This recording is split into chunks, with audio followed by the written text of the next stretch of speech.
All right, well, welcome everyone. This is brought to you by the Siburt Institute and the Baptist Study Center here at Abilene Christian University. And we are delighted to have with us today Dr. Dustin Benac.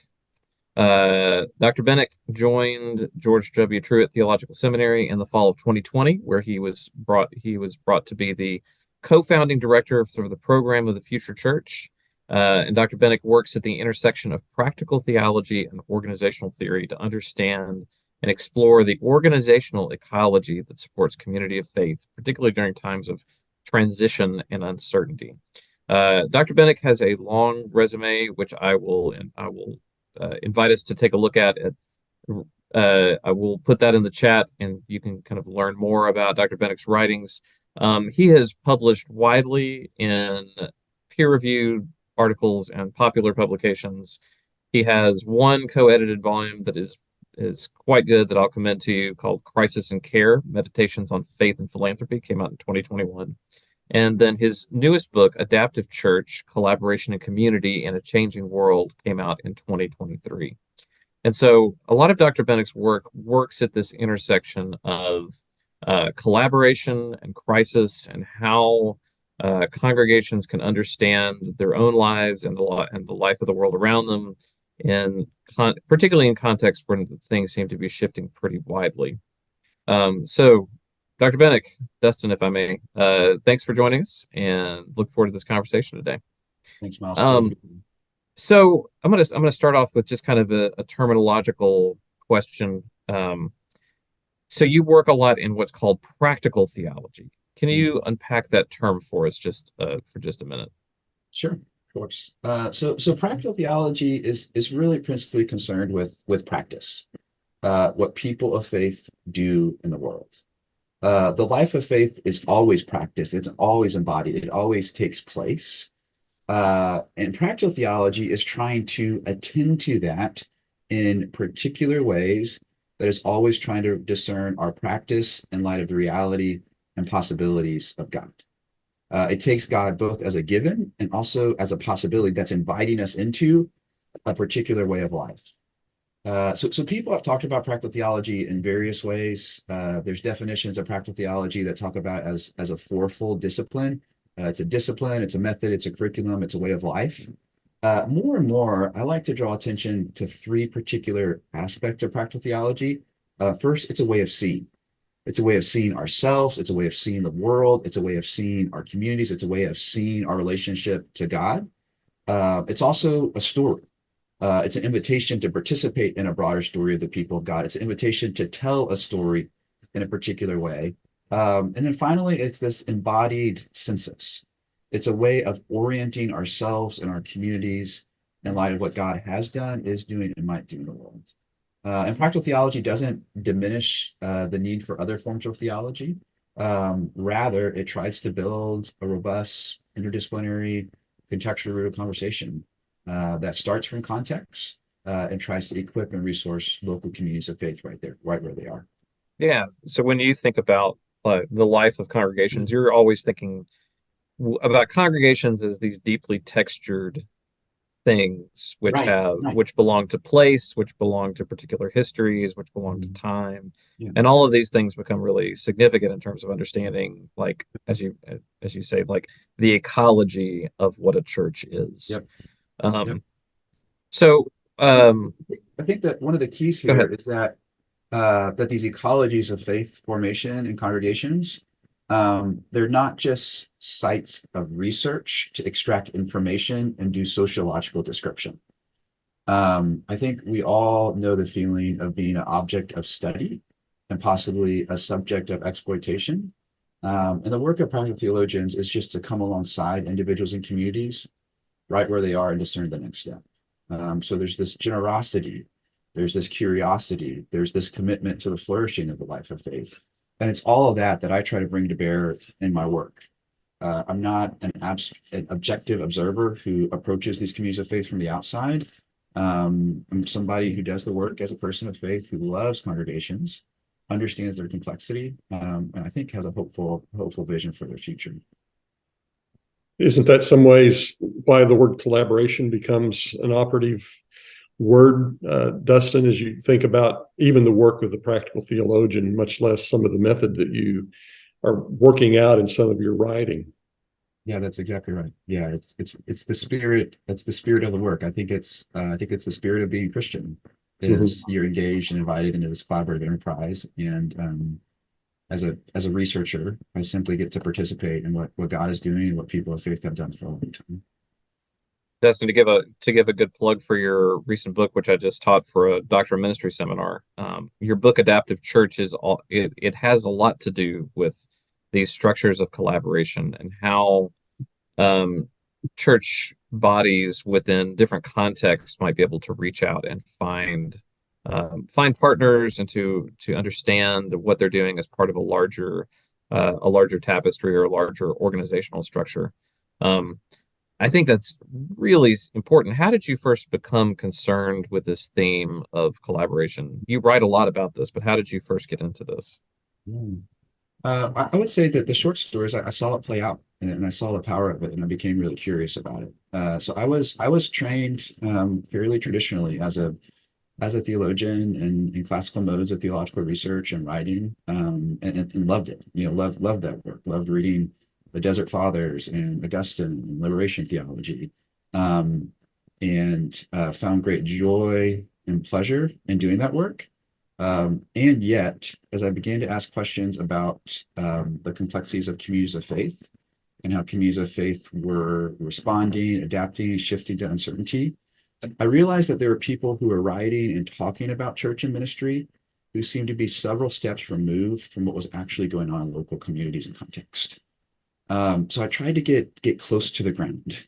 And to get close to the ground, I had to develop these interdisciplinary tools, trainings, and methods where I went to other fields and was an absolute novice.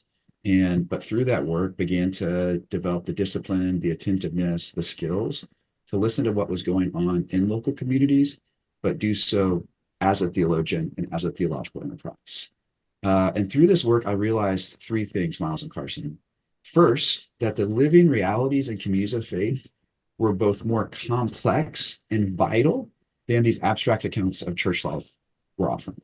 There's ways of talking about church where you just talk about what it is, what it ought to be, what it can be. And there's also ways of talking about the anxiety of church life where you talk about the decline, the fragility, the fractures. And as I listened to these local communities of faith, I saw that those narratives don't really hold. The narratives are more complex than what we ought to be, and they're also more vital than the fragility that so many people talk about. So that was the first thing. The second thing is I realized that oftentimes a turn to collaboration was a key condition for creativity, vitality, and hope.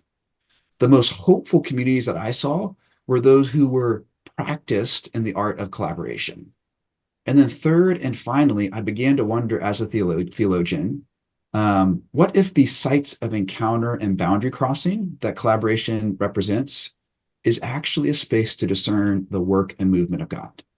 What if collaboration and these forms of connection, particularly these surprising connections, are actually where the Spirit of God might be up to something? And I just wanted to pay attention to that and be curious about that and try to tell the story of what was going on there. Isn't it interesting how communities of faith often uh, can take their attention off of the possibilities of God, and they tend to end up over time, especially in established churches, Right. just kind of running our programs, we're paying attention, and Yeah. then we get very concerned when things tail off. Mm-hmm. So you write about crisis. So sometimes, what is it about crisis that maybe draws communities of faith back to pay attention again? Curious. Yeah, I love that, Carson. And I would say, the first thing crisis does is it disrupts our engagement with the status quo. It's a blip in the narrative. It shifts our imaginative framework. It requires us to change course in some way.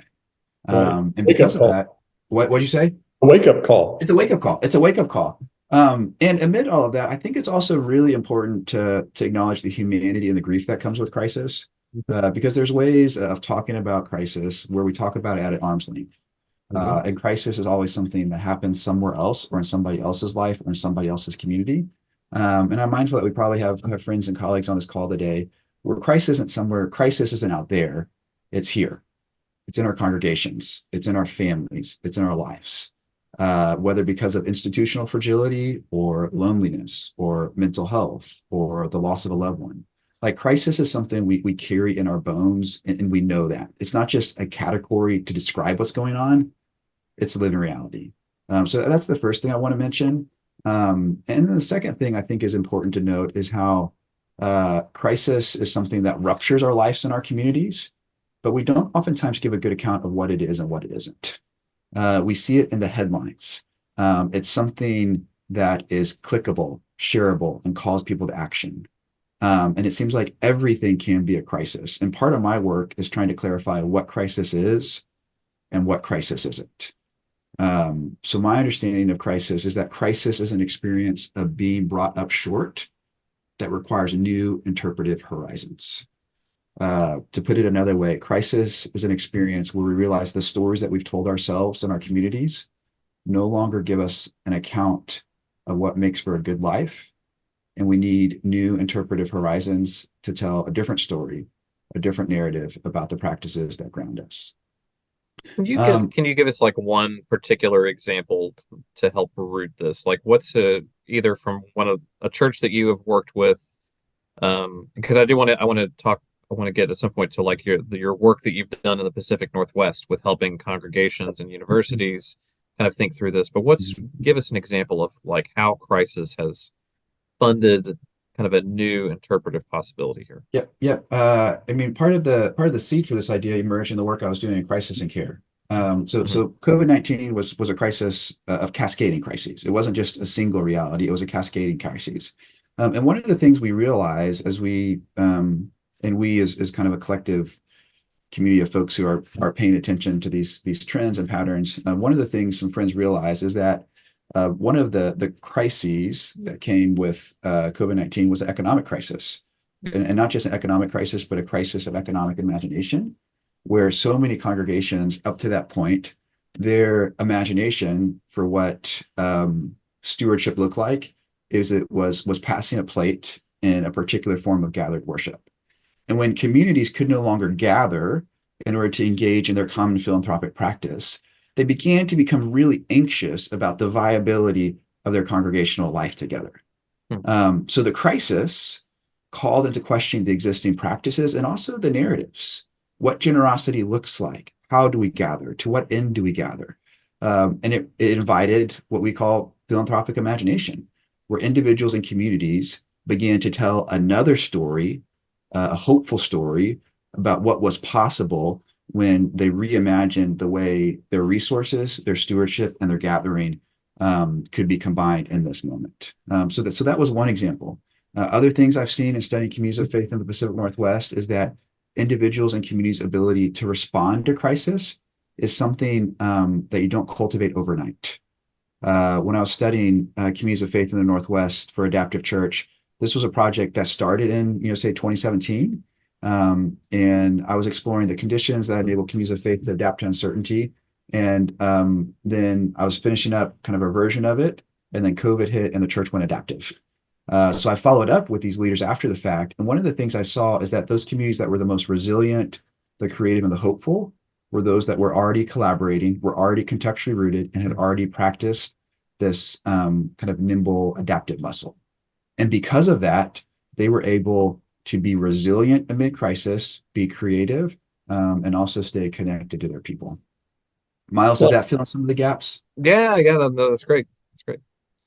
Carson, like, I was just thinking, as you described it, Dustin, that churches that it's like a set of muscles. When churches are able to exercise adaptivity periodically, regularly as a part of their practice, as they collaborate well, then they develop the capacity to attend to unexpected times much more quickly than churches that have not, right? They stay in this stasis.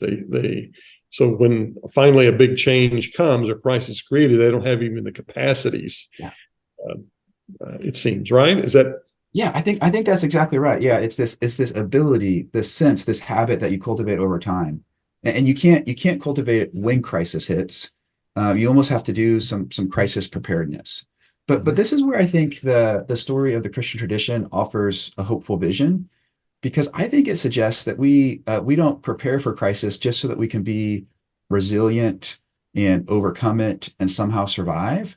But we prepare for crisis because this is part of our way of life. Communities of faith are something that have emerged out of crisis, in the wake of crisis. We don't need to be overcome by it. There's a form of hope that outlives and outlasts the crisis that confront us. And then third and finally, I think for the leaders that are serving amid crisis, we have the resources within our tradition to tell a compelling story amid crisis. So if crisis is an experience of being brought up short, where our interpretive horizons shrink, one of the things you need to do in crisis for your people is tell a more powerful and compelling story. This is what preachers do. This is what faithful servants do. This is what scholars do. This is what writers do. This is what Christians do. We are carriers of a story and we're tellers of a story. So I think Christians have everything we need to not just be resilient amid crisis, but do really creative and hopeful and incredible work right where we are. What you're describing takes a lot of theological imagination. I was thinking just 3 or 4 days ago, I was at a church in Arkansas, I'll say. It was Arkansas, that had experienced 10 deaths in 3 weeks, and they were reeling in that. And I was coming in to do some work with their leaders about some adaptive change and new possibilities. And they were just tuckered and worn out when I showed up. And so one of the things that came out of those first 30 minutes of prayer and dwelling in the Word, some Lectio Divina time, is being able, they were thinking they had a new crisis with all this death, but actually, as they appropriated, they said, no, that's what churches do. They walk with people through death. This is not what we've been experiencing is not crisis. It's actually us being the church.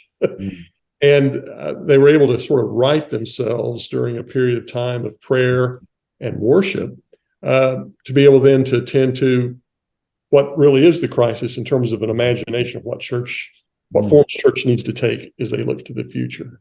That exercise of worship and collaboration and attentiveness to the big story, the really big story, the eschatological reality of God's action in the world was the determining moment. It was like light bulbs clicked on in this group of leaders. It's like, wait a minute, that's what we walk with people in death. I'm going on, but I'm just thinking about that experience 72 hours ago. I love that. What you're saying. Yeah. And just to think with you more there, Carson, one of the things I've began to wonder about and actually see in some of the work I do here at Baylor is the importance of grief for leaders when we gather.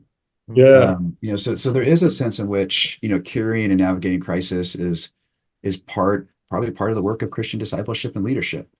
And I never want to minimize that, because the crises we carry are real and they're heavy. And so many of us are crisis weary. I think about pastors. I think about mental health professionals. I think about nonprofit professionals. I think about educators. We've been caring for crisis, acute crises, for a long time, and there's a lot of people who are really weary. So whenever we gather leaders through the initiative I lead at Baylor, one of the things we start with is grief. We invite people to bring their griefs, and that's part of the Christian story too. I think we are called not to be overcome by crisis, and I think we're also invited to linger in it, and grieve with those who grieve. And I think one of the temptations of leadership in this moment is to perform a form of, how should I say, brand Christianity, where the form of leadership that is celebrated is our ability to overcome and ignore the reality of grief, to ignore our fragility, to ignore the, how should I say, not shiny parts of our lives and our communities. And I think that's part of the story we can tell too, is that there's grief and there's also this invitation. There's loss and there's also hope. There's death and there's new life. There's creativity and there's fragility.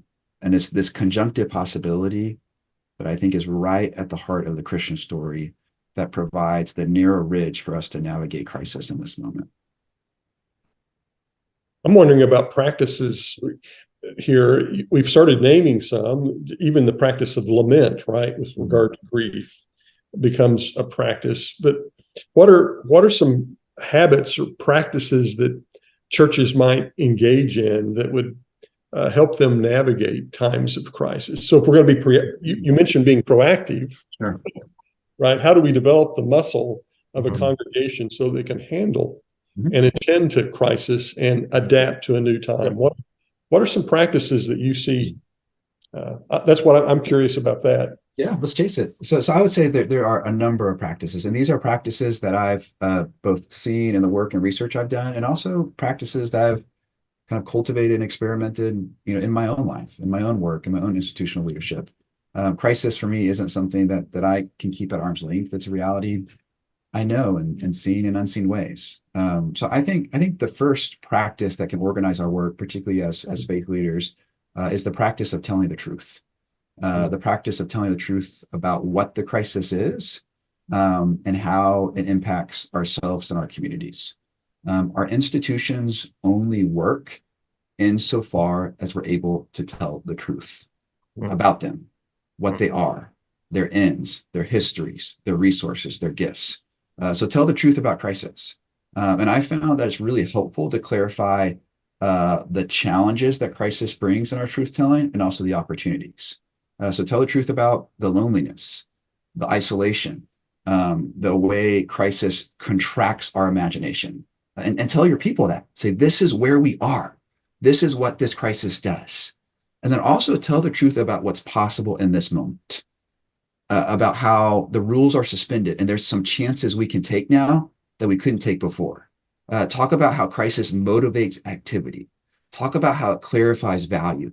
And also note how it draws people together. So the first practice is the practice of telling the truth.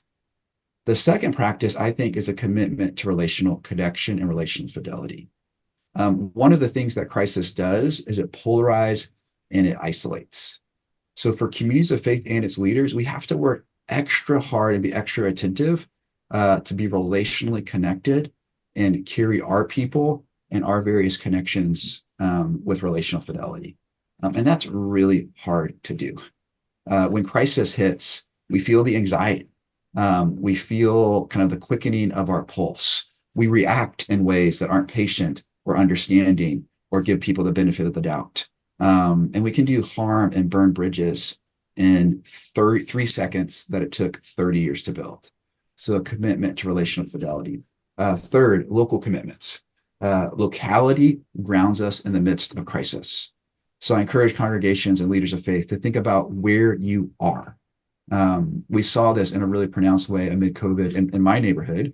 I was in Durham, North Carolina in that season, and church doors were largely closed. Nobody was meeting in person. And what happened is people started gathering in the streets. We literally had an Easter processional down the street where we had people from Methodist churches and Presbyterian churches and Catholic churches and Baptist churches gathering together at some form of distance to celebrate the crucified and resurrected Lord. That's the third thing.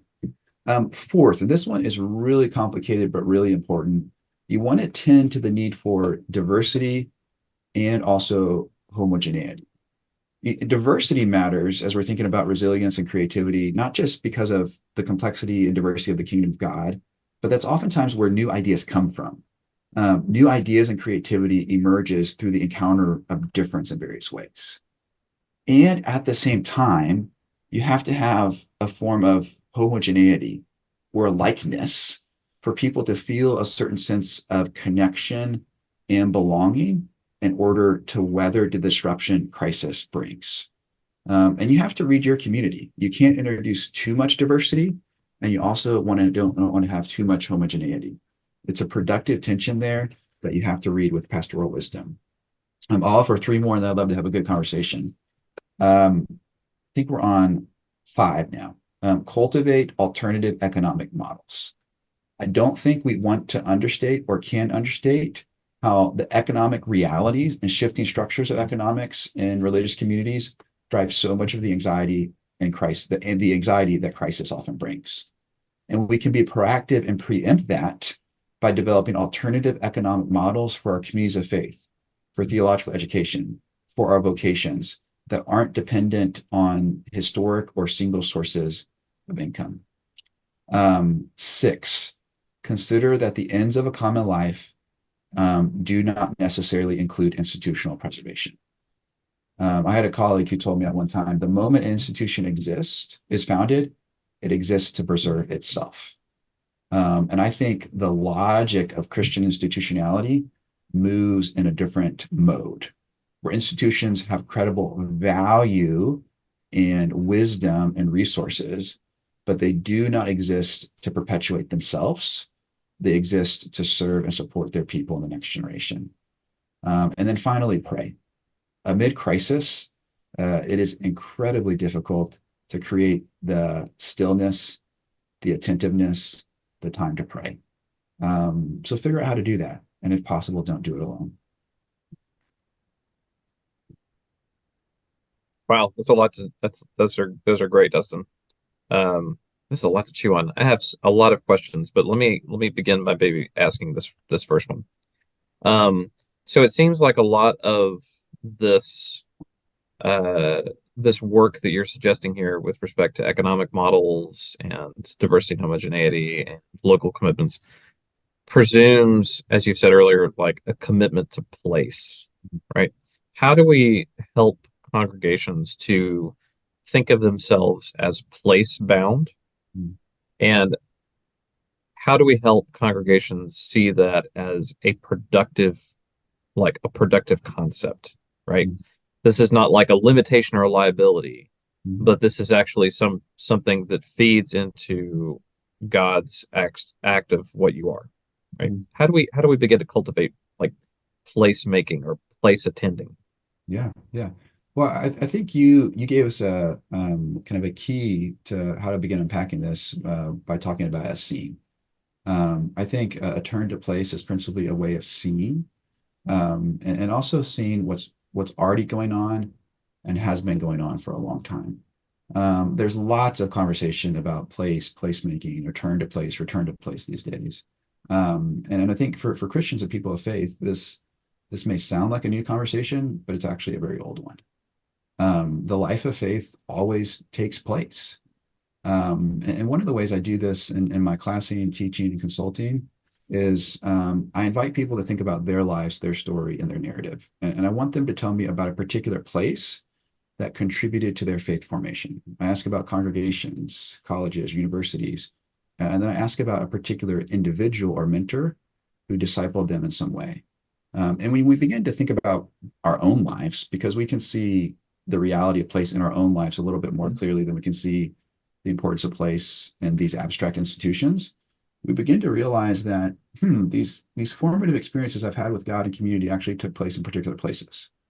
They took place in this congregation, in this pew, and you actually have a memory of this pew, or at this college, at this particular coffee shop, in this seat, and I could take you back to this seat, this place, or I had this encounter.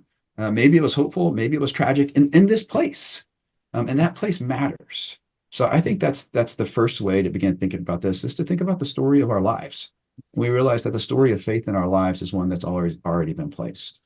The second thing that I think we can begin to be doing is to invite our people and our communities to be really curious about what's going on right outside their door. And to do that, you have to slow down, and you have to begin to ask a different type of question. The question isn't, how can we get people from the neighborhood into our doors? It's, how can we learn from the wisdom that's already here? How can we learn from the wisdom that is carried in this community, and was honestly probably in this community long before our church got here? It's that humility, that's learning, that curiosity, and you have to slow down to do that work. Third, I think you begin telling stories. And that's part of the work I try to do in Adaptive Church. I tell the story of two placed collaborative hubs. And I do that because I think part of the unlocking of imagination here is through through the power of story. That's some of the work we do in Crisis and Care. I'm working on a new book about belonging, and it's stories. It's storytelling by masterful storytellers. And then fourth, I think we have to be willing to release some of the power and resources we hold in our hands in order to receive the gifts from broader communities. When we open ourselves up to place, we enter into a form of what we might call contextual relationship, where we are no longer the individual who has the power, this principal authority, the ability to dictate the ways this relationship runs. Place talks back. Our neighborhoods talk back. And if we're going to listen to them and learn from them with relational fidelity, it might mean some meaningful changes for our work. I'll tell a quick story from Adaptive Church. What'd you say, Carson? I said, you're back to collaboration again. Yeah, exactly. I mean, it's a theme that runs through. And just a quick example is I had the privilege to learn from this beautiful community that was embedded in the heart of Seattle. It was called the Awaken community. They're right on the I-5 corridor. And if you know the Pacific Northwest, the I-5 corridor runs from Portland all the way up to British Columbia and Vancouver. It's kind of the main artery. Runs right through the heart of Seattle, right down Pikes Peak Market. And they were a community that was purposefully being placed. And they were situated in a particular neighborhood on the I-5 corridor. And one day I talked to the co-pastor. They had a commitment to place and collaboration. I talked to the co-pastor and said, tell me about the importance of place. And they said, we have realized that if we moved our community 5 blocks this way or 5 blocks that way, he's not talking about 5 miles. He's talking about blocks. I mean, the placial radius here is so small, and the imagination is so specific. He said, our community would take on a fundamentally different character. So even though it might be more economically viable to go elsewhere, the values that govern our life, our work, our sense of being, they're rooted here. So we're going to think about what does it look like to be rooted here and determined by this place rather than uprooting our community and going to a different place. Dustin, one of the things that you have spent a lot of time doing since moving to Waco is you've been involved with what's called the Program for the Future Church or Project for the Future Church? Program for the Future Church. Program for the Future Church, where you provide opportunities for collaboration between nonprofits and church leaders and educationalists, much like you described in your Adaptive Church book, right? Was wondering if you could say more about how collaboration functions here and some of the benefits that you've seen for the participants through this process of collaboration. Yeah, love to. So just a quick intro to those who are on this call. The Program for the Future Church is a resource, relationship, and relational hub that's devoted to engaging the complex and emerging challenges before current and emerging church leaders. And the key words here are research, resource, and relational hub. So it is housed at George W. Truett Theological Seminary, which is embedded in Baylor University. As the R1 university, research matters. So we think about our work as a research enterprise. It's also a relationship hub where we are trying to develop resources to get into the hands of local church leaders, not at the production pace of books, which oftentimes takes years, but at a much more compressed mode. And it's also relationships. Relationships are the great gifts that we carry. So we're trying to create environments for people to gather, connect around this collaborative enterprise. We're not the only hub who's doing this, but we're trying to be particularly attentive to this. In terms of how we do our work, we think that amid the shifting structures of American religious life, people are gathering in different ways. There are different things that draw people together. People still desire to belong, but the vehicles that support that, I think, are changing in fundamental ways.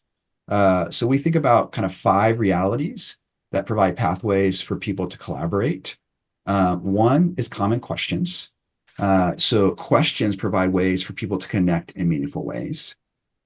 Second, common confession. So faith draws people together in meaningful ways, even across meaningful differences. Third, common cause. People are drawn together by shared work, by shared commitments, by a way of moving in and through the world. Fourth, common crisis. We've talked about the power of crisis to gather people together. So we actually purposely organize our work around crisis, the crisis of belonging, the crisis of loneliness, the crisis of mental health. And then I would also say fifth, common context. Context is something that grounds our work. I tell people that if we miss and overlook the complexities, the possibilities of life in Waco, we will have missed the mark. So we're trying to be attentive, even as we're serving faith leaders across the region and around the country.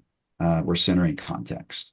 And the last thing I may mention that has emerged a bit as a surprise is that creativity draws people together.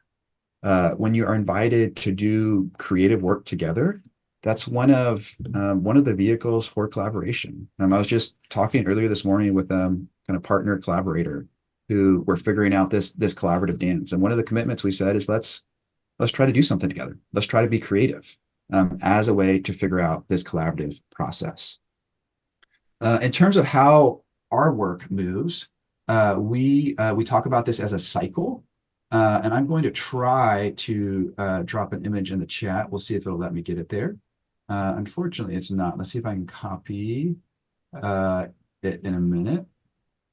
And our work moves from a process of celebration to collaboration to contextual research. I'm going to save this now and get it uploaded for you guys. The work of celebration, what that does is it begins by naming the present gifts. We start by naming the gifts that are already there. There are many, many gifts that exist in our communities, and we simply want to name them. We want to celebrate them. We want to draw our attention to them. The next practice that organizes celebration is making connections. Whenever we gather people, we want those gatherings to be connective spaces. And then we try to identify commonalities.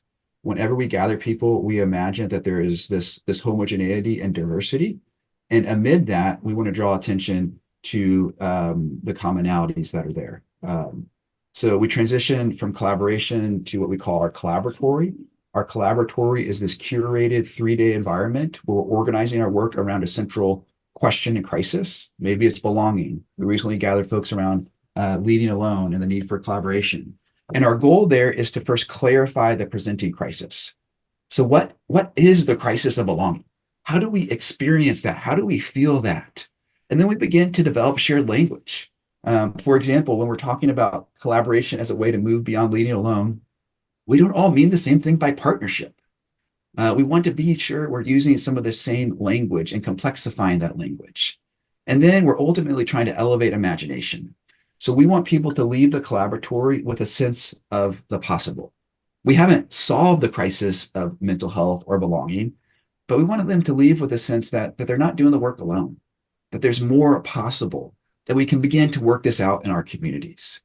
And then we do this deep dive into context. So we've elevated imagination, and then we do this deep contextual dive into our communities through this contextual research hub. This is a collaborative, interdisciplinary, multi-vocational research team that's all organized around these presenting questions. How do we be good partners? Things like, how do we cultivate cultures of belonging? Something like, what is the future of theological education? These are the things that we gather people together and we try to complexify these anchoring concepts. We explore shared practices. We eat together. We read together. We create together. And then we try to pilot research and resources. We offer what we hope are some good gifts into the world. And, I'll say through this work, it's been a joy, and it's also been a surprise. Because when you open yourself up to this collaborative process, you don't always know who's going to come, and you don't always know what the outcome will be. But the outcome has been far more creative, far more hopeful, and far more complex than I could have imagined.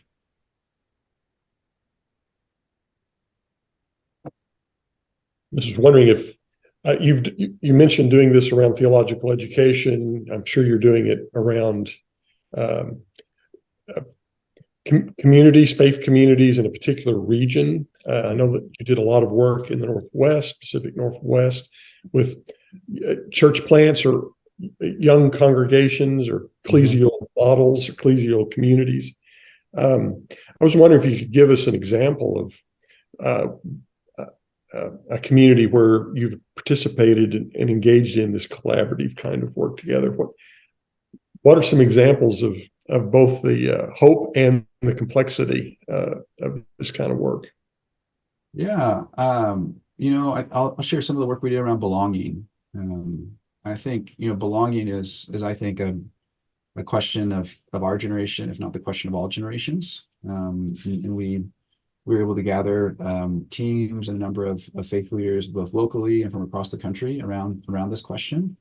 And one of the things that we saw is just the longing for belonging, how people long to belong, and so many pastors and religious leaders, they are supposed to be people who create these cultures of belonging, but they oftentimes feel so isolated and like they don't belong themselves.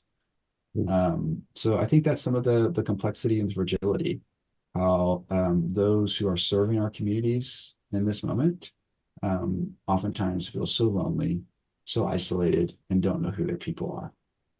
And yet, one of the things that we saw through this work is a really hopeful imagination that emerged.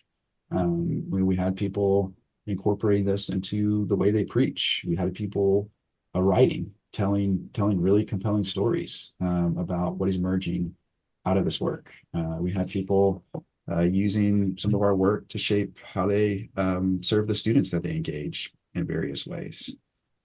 These are just some of the kind of local expressions of this, that our work simply creates the conditions for these connections, these conversations, these reflections to take place. And then people do the work on the ground in their communities right where they are. So in sort of the response to that, I mean, thinking about place again, so manifestations of hopeful engagement around belonging may look very different in Waco, Texas than Seattle, Washington, than fill in the blank, right? Yep. And there can be multiple varied expressions within Waco, Texas. I think about what this looks like for the Methodist church that we work with versus the Episcopal church versus the Presbyterian church. Each of these carries a story, carries a history, carries a people. It has a particular team. And each of those variables have certain conditions of possibility. Well, there are certain things that the X congregation can do and imagine because of where it is, its history, its resources, its people, that Y congregation can't do, and vice versa. So the discernment is really what's mine to do where I am, and for the team, what is ours to do as we seek to serve our people. And yet, but each particular faith community learns from the distinctiveness of their colleagues, right? I mean, Right. Yeah. That's where the generative possibilities of this collaborative engagement you're describing begin to. Exactly. Yeah. It's good. That's really good. Dustin, you're currently working on a follow-up volume to kind of extend this work that you've been doing. You might just say, giving us a preview, a taste, something that you said is going to be out later this year, hopefully. Sure. Yeah. The word crisis and cure is what we call meditations. We think about these as words on point. So the genre is contextually rooted, pretty brief reflections around a theme that's written by a wonderful storyteller. We did the first volume around philanthropy and fundraising because that was an acute crisis. We've now gathered another group to do some work around belonging. We have a wonderful group of writers who are writing actually from a variety of contexts, both in North America and also the UK and Europe, telling stories about the power, the fragility, the possibility of belonging. So this book, we hope, will provide some pathways towards belonging, not necessarily prescriptive, but pretty invitational. So that's some work that I'm doing right now. Also doing some work to give a broader theological account of what belonging is and why it matters in a different collaborative mode. Then also doing a fair bit of work around leadership and loneliness to try to help leaders and communities think how might we move beyond leading alone. If so many leaders feel stuck in the isolation and loneliness that kind of ironically marks the work of religious leadership. You serve your people because you care. You enter ministry because you want to make a difference in your community. And then, a few years in, so many find themselves a little more lonely, a little more isolated, and honestly, not always prepared to be collaborative. And this project is trying to help resource folks in that space. Great. I'm just thinking about what you just said there in terms of isolation, which often creates trouble in terms of trying to find ways to collaborate. And then you've used the word partnership. I think you mentioned earlier that different people have different ideas about partnership. Is there sort of a spectrum, sort of range of thinking about, and all of these have to do with relationality. So I'm trying to find a way to bring all that together here. So if relationality matters, as you noted early on, that's one of the planks that we need to attend to. And we've got to push against the tendency to isolate, either as a pastor or minister in a church someplace, or even congregations often isolate themselves knowingly or unknowingly from either other churches or congregations in their tradition or within a community. So we're not going to work with anybody else, or we don't even imagine that. So what is partnerships and collaboration? Is there sort of a spectrum of thinking about what does it mean to partner with someone else? Is there a response in that somewhere? There is, and I think the way we begin thinking about that is less in terms of what are the poles, thinking about the pole as low collaborative and high collaborative, and more thinking about what's the relational property that provides the means to discern the appropriate level of partnership. And I think trust is the key here. We actually haven't talked about this.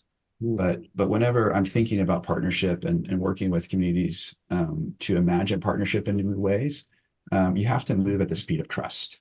And that takes time, that takes attention, that takes truth telling, that takes relational fidelity. And you can only build and engage in partnerships that reflect the level of trust that those parties have.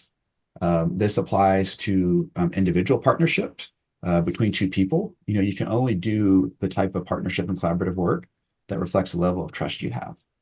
This also applies to our communities, where some congregations and institutions have to actually rebuild trust with the community so that they can convince and persuade the community that the congregation can, in fact, be a good partner and can be a partner in a way that doesn't dictate the terms of the partnership. So you have to move at the speed of trust. In the event it's helpful, I wrote about this and a few other conditions for local pastors. It's here.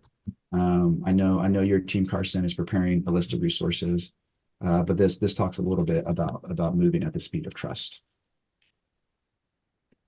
That's really valuable, I think. Thanks. We've got one more question coming to us from our audience. In your experience with churches, is there a common or biggest crisis that the majority are dealing with today?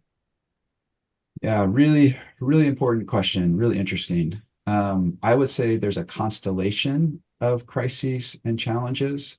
I don't think we can point to a single shared one across contexts, just because the stories of congregations are so varied, and the stories of those places are contextually rooted. Some of the things I'm attending to are, and I actually talk about this a little bit in my book. I give ask people what are the primary challenges you face and developed a list. And people talked about things like leadership development. They talked about engaging the next generation. They talked about serving and understanding what some called a post-Christendom context. Some leaders talked about kind of this transitional phase between where we are and where we're headed and navigating that productive tension. I think increasingly one of the challenges and also opportunities before congregations are thinking about what to do and steward our buildings. The work that I do in the program is also engaging and considering mental health, which many people talk about as a silent tsunami that is either upon us, will be upon us very soon. And congregations can be build a real anchor of care as we're engaging the complexities of mental health. Loneliness is a key one. I think that's true for leaders and also people in our community. People are more lonely than we can imagine, or maybe they're as lonely as we can imagine ourselves being lonely. Maybe that's the best way to think about it. I think loneliness and I think belonging. These are all things that I've seen emerge empirically, and also here anecdotally from the work I do with pastors, congregations across a varied context. That's good. So it seems not so much. I think this helps explain the shift from the first edited volume to the second. It's not so much questions of ecclesial survival, which I think are still there, but questions of like ecclesial disconnection, right? Mm-hmm. All right, well, we're getting closer to the top of the hour.